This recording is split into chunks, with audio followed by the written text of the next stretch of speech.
The good news, Gen Z is avoiding credit cards more than other generations. The bad news, Gen Zers are using another debt product that might be even worse for their long-term financial future. 1, 2, 3, 4. This is StewardShift, a show that gives you the tools you need to get the most of your best resources. Your money, your mind, your body, your time. When I was a kid, my mom used to take me to various department stores. My mom likes to shop, as most moms do. And I remember going to one store in particular. It was called Value City, and Value City had what's called a layaway program. If you don't know what a layaway program is, I'm actually not surprised, especially for a younger generation. These kinds of programs have been disappearing over the years, and I'll tell you why in just a second. But layaway is when you would see a product in the store and you liked it so much that you would ask the store to safeguard it for you, to keep it in the back somewhere or in their room, wherever it was. I really don't know. But they would keep it for you and you would pay it off over time before you actually took it home with you. So you would pay down maybe every couple weeks or once a month or so. I really don't remember the terms of it, but I remember getting winter coats, like when it was around early fall or so, when it started getting cold outside and winter was coming, we would put some winter coats on layaway so that by the time it actually did get cold, maybe around mid-November or so, those winter coats were actually paid off and we'd be good to go. We can actually take it home with us. But we couldn't take it home until it was paid off. That's what layaway was all about. I remember when I became an adult, and particularly I was in grad school, I went to the exact same Value City furniture store. This was a department store slash furniture store. I was broke. I had just gotten married. I was 22 years old, had a wife to take care of, baby on the way also. And like I said, I was a student, did not have a full-time job, had rent to pay and doctor's bills for my pregnant wife. It was a lot. My wife was like, look, I'm tired of sitting on and sleeping on futons and like just cheap furniture. Let's get a real couch. Now, I agreed with her. We needed a real couch, but I didn't have real couch money. So I went to Value City and I put a couch away on layaway, meaning that the $700, I don't know why I remember the price of the couch itself, but I do. It was $700. It was a decent sized couch. It was very, very comfortable, but I just couldn't afford it with cash up front. So I put it on layaway because we really liked it. We tested it out. We sat on it in the store, and I didn't want anyone else to purchase the couch before we had a chance to do so. So I put that on layaway and I paid it off over the course of 2 months. And at the end of 2 months, I borrowed a friend's truck, went to Value City and drove it back to our apartment, and it sat right there in our living room for us to enjoy. Now, layaway programs are a dying breed. They started dying about 60, 70 years ago or so. And it started dying because of the rise of credit cards. Now, if you know anything about debt, a good definition of debt is buy now, pay later, period. It doesn't matter if you're using a buy now, pay later service, which we'll explain and get into, or if you're using a credit card or using a loan or using a mortgage. All of these things are buy now, pay later, meaning that you get to live in the home now and pay it off later over time. Or you buy the car now and pay it off over time, or you buy clothing and whatever it might be. That's a definition of debt. Buy now, pay later. But when credit cards began to rise in popularity in the 1950s or so, layaway programs began to fall off because instead of people having to pay something off over time before they actually received it, they found that they can receive the item now and pay it off over time later. And that was just a much more attractive option for people, even if there were strings attached.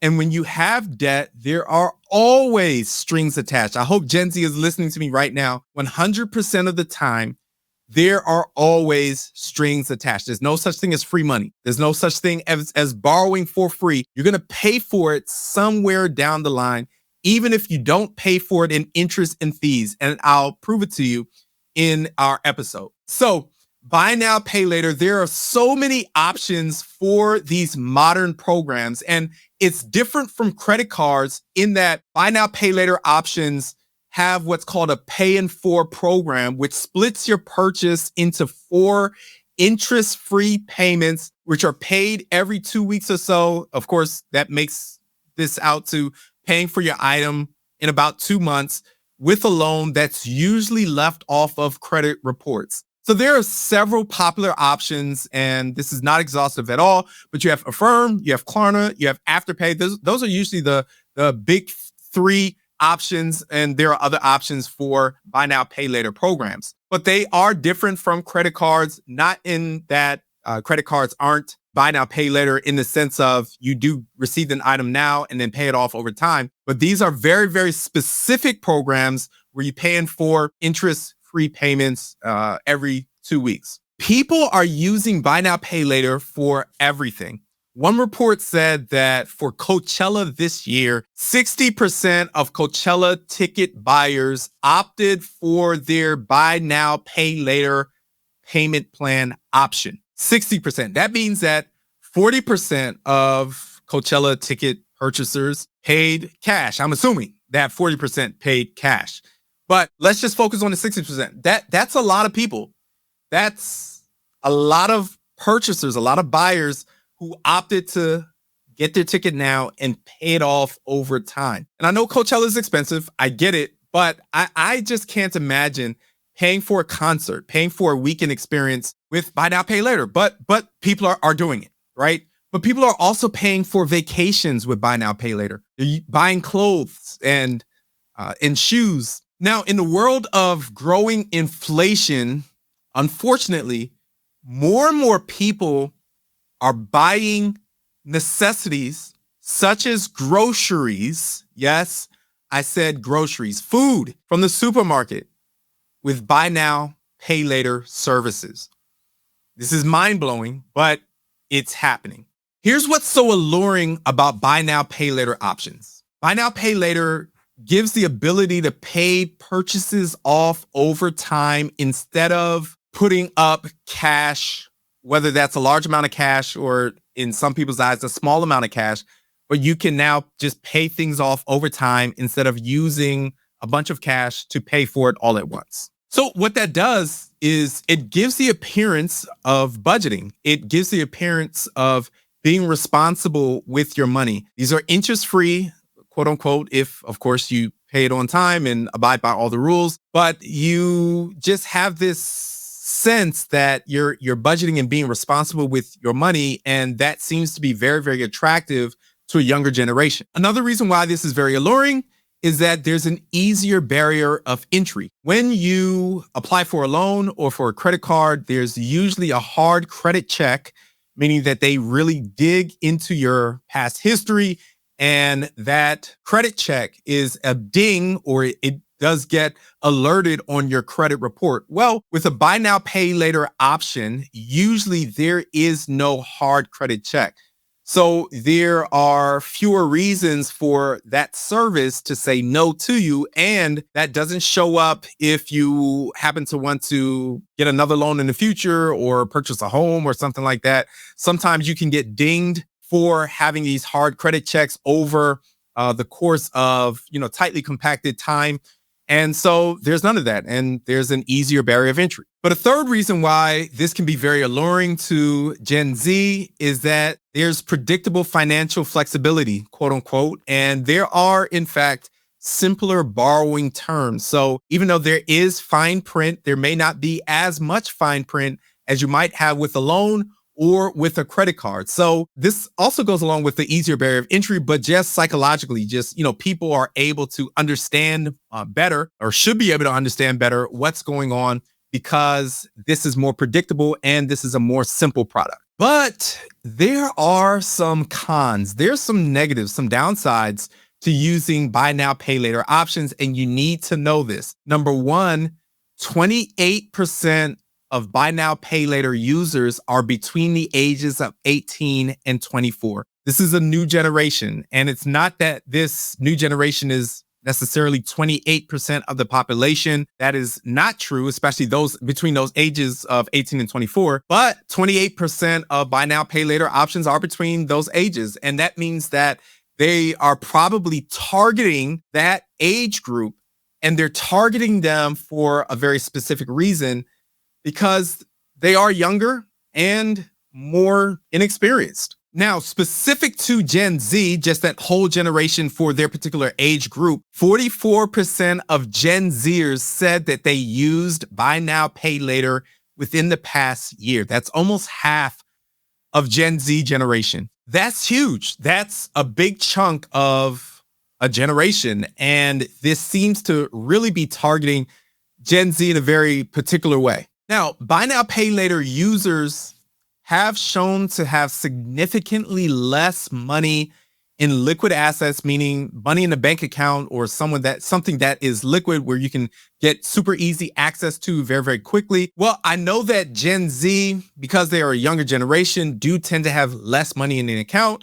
They've been in the workforce for fewer years than millennials or other generations. So it does make sense that they have less money in their bank accounts, but just look at the comparison here. On average, buy now, pay later users have $2,100 in their checking account, where other consumers, other people who do not use buy now, pay later, have an average of $6,600 in their bank account. That is significant. That is something that you just can't ignore. There has to be some sort of corollary effect going on here where people who are prone to using these buy now, pay later services usually don't have as much money in their bank account. If they don't have as much money, that means that they're more prone probably to being taken advantage of. Another finding is that buy now, pay later users are significantly more likely to revolve on their credit cards, meaning that they're using their credit cards, sometimes paying it off, other times not, and their balance is being carried over months and months and months. In fact, 71% of users revolve on their credit cards in the year 2023, compared to 40% of non-buy now, pay later users. So buy now, pay later users do have different kinds of actions and habits than other people who do not use this option. Another thing that's very, very interesting with buy now, pay later users is that women, Black people, and Latino consumers are more likely to use buy now, pay later than their counterparts who are not part of that group. And that's taking into account their income, their employment status, as well as education. It does not matter across the board. Women, Blacks, and Latinos are a lot more likely to use this service as an option. So buy now, pay later definitely has a target group. They are definitely targeting a younger generation. They're definitely targeting women and people of color with their services. I can't help but think that that's probably for a particular reason. I've lived long enough to know that when you're targeting those specific groups, not that everyone who's targeting those specific groups are doing anything evil or immoral, but when it comes to financial products, I have definitely lived long enough to know that with those particular groups, they do tend to be more vulnerable than their counterparts. And it should raise some eyebrows or some questions that if you particularly belong to one of those groups, that, hey, maybe something isn't quite right. Maybe this isn't working out more for me. Maybe it's working more for those companies and serving their needs instead of serving my needs. You got to think about that. Another negative about buy now, pay later options is that there are hefty fees. And I know that they sell this as for interest-free payments. I get it. But in the fine print, you got to see that there are hefty fees attached to it. And the fees are more hefty they tend to be more hefty than if you were using a credit card. In fact, 1/3 of buy now, pay later users have admitted to missing at least one payment. So they sell this as for interest-free payments. But when you look at the reality, 1/3 of people are not paying interest-free on these payments. They are paying some sort of interest or some sort of fees on them. So you have to see that. One thing that really, really kills me about debt products is that people tend to use these things because of the benefits, especially with credit cards. I know I'm veering off just a little bit from buy now, pay later, but there are benefits, so-called benefits to buy now, pay later. But with credit cards, people talk about the benefits of airline miles and maybe hotel rooms and cash back. And I definitely get it. Those things are definitely alluring. But you have to understand that even if you don't end up paying any interest whatsoever. Like you never have. Number one, they call you a deadbeat for that. Check out my other videos as I explain that. But even if you're never paying interest, you are paying more. Here's where you're paying for it. One study found that shoppers who use buy now, pay later, and let's just go ahead and throw in credit cards, they tend to spend 20% more when buy now, pay later is offered, or if you're using debt as an option. So you're paying for these things somehow, some way. You're spending more, even if you never use or never pay interest or never pay the fees. You do spend more than if you were using a checking account or using cash. So be aware of that. One of the things that used to be attractive for buy now, pay later is actually changing. And here's an update. Buy now, pay later used to not be included in your FICO score, but starting in the fall of 2025, buy now, pay later loans will be included in your FICO score. So you have to be aware of that this is no longer something that's just by the wayside where people aren't going to be able to discover this. This will be seen.